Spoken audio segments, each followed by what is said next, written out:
Recently Pakistan के एक हम न्यूज़ चैनल ने तालिबान के official spokes person for foreign relations Sohail Shaheen से बात की और यहाँ पे बड़ा ही अजीब सवाल पूछा पाकिस्तान के इस न्यूज़ चैनल से।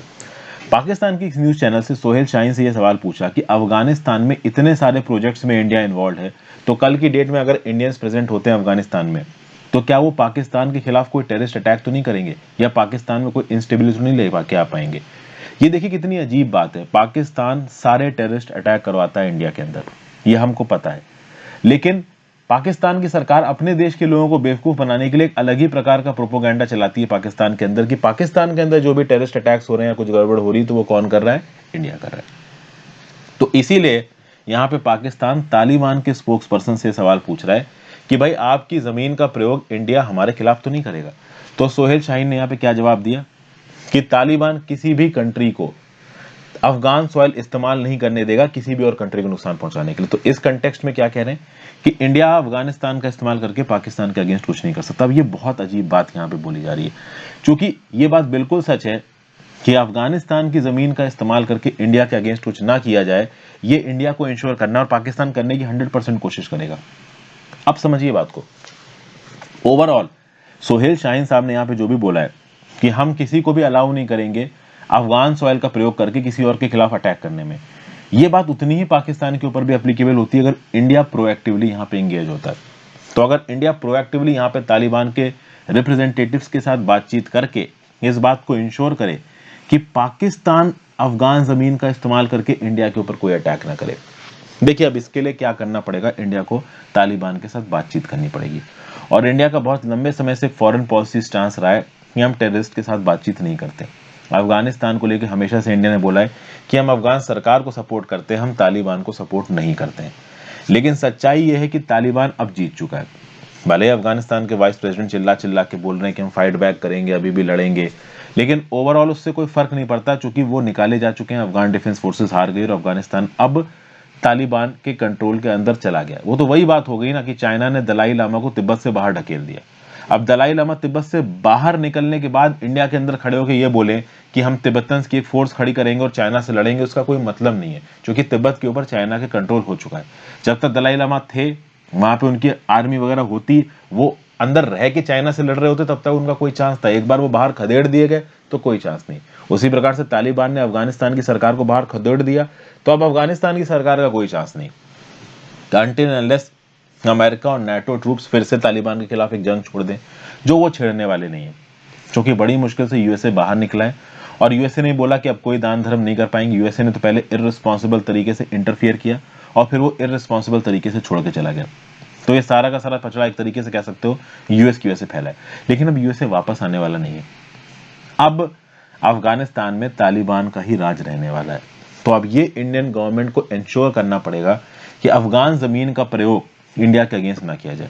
और मैं आपको बता दूं, ऑफिशियल डिप्लोमेटिक चैनल्स खुल चुके हैं इंडिया और तालिबान के बीच में। ऑलरेडी इंडियन जो गवर्नमेंट है वो बातचीत कर रही है तालिबान के स्पोक्स पर्सन से। लेकिन एक बात क्लियर है, कभी तक रिकॉग्निशन नहीं दिया। इंटरनेशनल डिप्लोमेसी की अगर आप बात करो तो चाइना, रशिया ऑलरेडी ये बोल चुके हैं कि हम तालिबान के साथ बात करना चाहेंगे। पाकिस्तान तो खैर है ही उनका देश। अब अगर आप चाइना की बात करो, वो एक डिक्टेटरशिप है। रशिया की बात करो तो नाम की डेमोक्रेसी बट है ही डिक्टेटरशिप, क्योंकि व्लादिमीर पुतिन जाने कितने सालों से राज कर रहे हैं और वो जब तक जिंदा रहेंगे तब तक वही राज करेंगे। बीच में जब राज छोड़ा था रशियन कॉन्स्टिट्यूशन के हिसाब से, तब उस समय पे अपने एक एड को बैठा दिया था कुर्सी पे, और अब तो कॉन्स्टिट्यूशन भी बदल दिया है। अब रशियन प्रेसिडेंट फॉर लाइफ आपके पुतिन है।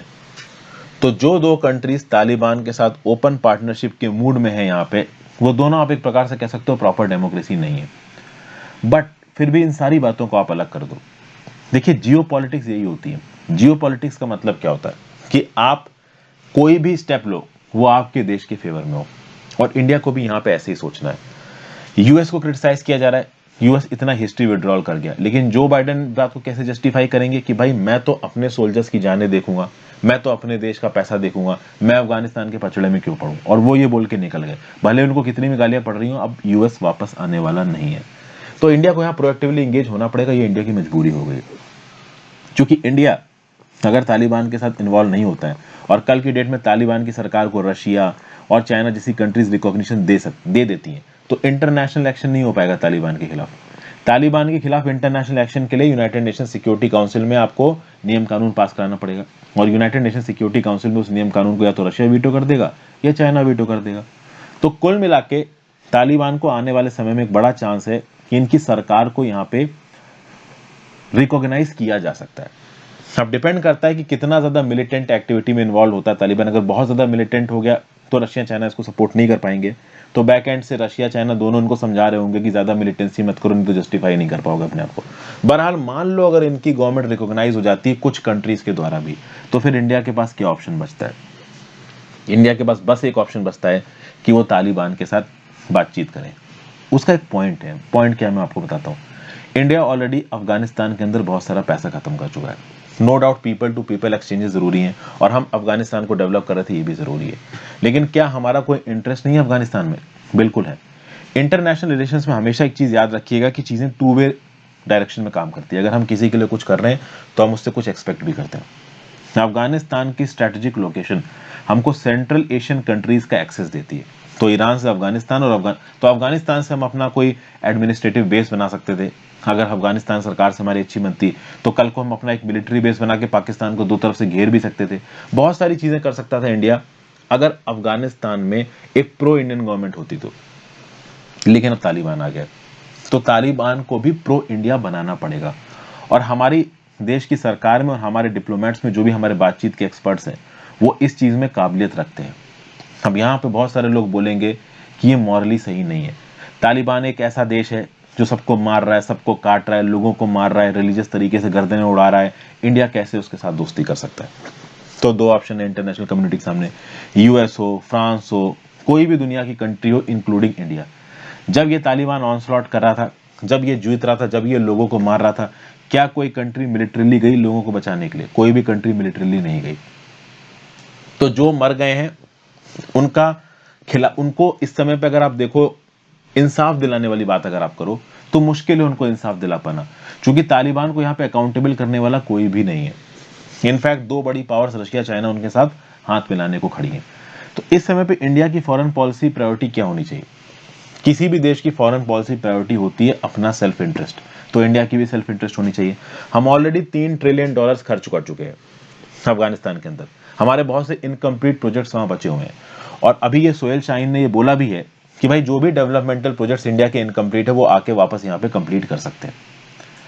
तो इंडिया सलमा डैम और अफगानिस्तान की पार्लियामेंट के अलावा बहुत सारे और छोटे छोटे स्कूल, हॉस्पिटल टाइप के प्रोजेक्ट्स वहां पे चला रही है। ओवरऑल इंडिया के इंजीनियर्स वहां काम कर रहे थे। जब ये तालिबान ऑनस्लॉट शुरू हुआ तो इंडिया ने अपने इंजीनियर्स को वापस बुला लिया। तो यहाँ पे सोहेल शाहीन ने साफ साफ बोला कि जो भी डेवलपमेंटल प्रोजेक्ट्स इंडिया के बचे हुए हैं वो इंडिया यहाँ पे आके पूरा कर सकता है। हमारी तरफ से उनको पूरा सपोर्ट है। अब समझिए, सोहेल शाहीन ने अगर पाकिस्तान के मीडिया को यह बोला कि इंडिया का हम सॉइल इस्तेमाल करके मतलब इंडिया अफगानी सॉइल इस्तेमाल करके पाकिस्तान के खिलाफ कुछ नहीं कर सकता, तो इसका मतलब यह भी है कि वो पाकिस्तान को भी अफगानी सॉइल इस्तेमाल करके इंडिया के खिलाफ कुछ नहीं करने देंगे। बट ये करने के लिए इंडियन डिप्लोमेट्स को प्रोएक्टिवली तालिबान के साथ इंगेज करना पड़ेगा। हो सकता है एक समय ऐसा है कि ऑफिशियली बहुत सारी दोस्ती भी करनी पड़ जाए।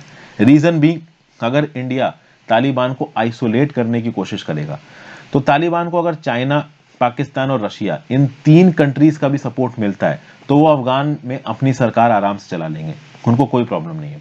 और उस केस में आपको पता है पाकिस्तान बिल्कुल एंटी इंडिया है, चाइना बिल्कुल एंटी इंडिया है, तो चाइना और पाकिस्तान डेफिनेटली उन टेरर नेटवर्क्स को सपोर्ट करेंगे जो अफगानिस्तान में अपनी ट्रेनिंग करके इंडिया के ऊपर टेररिस्ट अटैक्स कर सकते हैं। फिर जब इंडिया के ऊपर टेररिस्ट अटैक करेंगे तब मजबूरी में हमें अपनी आर्मी भेजनी पड़ेगी। तो वो सिचुएशन आने से पहले ही भारत सरकार अफगानिस्तान की ये जो नई सरकार आ रही है तालिबान की, इसके साथ बात करके अपने एसेट्स को और अपने सेल्फ इंटरेस्ट को देखे। अगर हम तालिबान के साथ बात करके एक अच्छी दोस्ती कर लेते हैं तो कल की डेट में जो पाकिस्तानी इन्फ्लुएंस है अफगानिस्तान के अंदर उसको थोड़ा कम कर सकते हैं। हमें सिर्फ अपना इंटरेस्ट देखना है और ओवरऑल अपनी कनेक्टिविटी को मेंटेन करना है। तो अगर तालिबान का सपोर्ट इंडिया को मिलता है और एक अच्छी रिलेशनशिप होती है तो, और दूसरी बात देखिए, इंडिया का डेवलपमेंटल प्रोजेक्ट चालू रखता है तालिबान के अंदर तो काम तो वो लोगों के ही आ रहे हैं ना। मेन चीज तो ये है, अगर आप लोगों के लिए काम कर रहे हो तो लोगों के लिए आपको काम करते रहना है। At the same point of time अगर आप सेंट्रल एशियन कंट्रीज के साथ कनेक्टिविटी की बात करते हो तो आपको अफगानिस्तान के साथ दोस्ती करना मजबूरी हो जाता है, और पाकिस्तान आपके खिलाफ टेररिस्ट अटैक ना कर पाए, अफगानिस्तान की जमीन का इस्तेमाल करके IC 814 जैसे इवेंट्स दोबारा ना हो, तो भी मजबूरी हो जाती है भारत सरकार की तालिबान के साथ बातचीत करना। और रशिया चाइना जैसी कंट्रीज कर रही है। चाइना किसी स्फीयर में इन्वॉल्व अगर हो रहा है तो डेफिनेटली अगर वहां पे इंडिया नहीं है तो उसको एंटी इंडिया पर्पसेस के लिए इस्तेमाल करेगा। तो इस केस में भी इंडिया के लिए मैंडेटरी हो जाता है कि वो तालिबान के साथ बातचीत करें, और करेंगे भी। ये बात 100% श्योर है। अगर तालिबान की सरकार नहीं थोड़ी भी लेजिटिमाइज होती है इंटरनेशनली तो definitely India will engage with Taliban, कोई ऑप्शन नहीं है। अब कैरिज्मेटिक तरीके से कोई एक इंटरनेशनल ग्रुप बन जाए और तालिबान के ऊपर अटैक कर दे और उनको पीछे खदेड़ने लगे, जैसा कि 2001 में यूएसए ने किया था, ऐसे होने के चांसेस देखिए अब बहुत ज्यादा कम हो गए। क्योंकि अगर ऐसा होना होता तो बाइडेन वापस ही नहीं जाते। अब चूंकि वो वापस चले गए हैं, यूएस के अलावा और कोई कंट्री ऐसी नहीं बचती है जो कि मिलिटरीली अफगानिस्तान की मदद कर सके या करेगी। चाइना रशिया तो वैसे ही सांप टाइप देश है, वो वैसे ही नहीं करेंगे। चाइना रशिया ने तो सीएसटीओ के अंदर आर्मेनिया तक को नहीं बचाया, तो वो यहाँ पे क्या अपनी आर्मी भेजेंगे। तो कुल मिला के यहाँ पे तालिबान का कंट्रोल आ चुका है। This is basically a reality.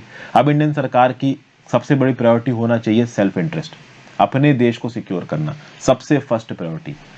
अगर ह्यूमन राइट्स मीट देखिए, अगर भारत सरकार कुछ भी इन्फ्लुएंस एक्सरसाइज करती है अफगानिस्तान की नई सरकार के अंदर तो डेफिनेटली प्रो पीपल इनिशिएटिव्स लिए जा सकते हैं। बट अगर जीरो इंटरैक्शन है, जीरो इन्फ्लुएंस है, तो कल की डेट में अफगानिस्तान की जमीन को इंडिया के अगेंस्ट इस्तेमाल किया जाएगा, वो भी काउंटर प्रोडक्टिव हो जाएगा। तो उस कंडीशन तक हमको नहीं पहुंचना है। ये एक बेसिक व्यू पॉइंट यहाँ पे होना चाहिए। आशा करता हूँ आपको व्यू पॉइंट पसंद आया होगा। Thank you for watching friends. ज्यादा से ज्यादा लोगों के साथ इस वीडियो को शेयर करिएगा। Have a great day, good bye. अगर चैनल सब्सक्राइब नहीं किया तो सब्सक्राइब करके जाइएगा।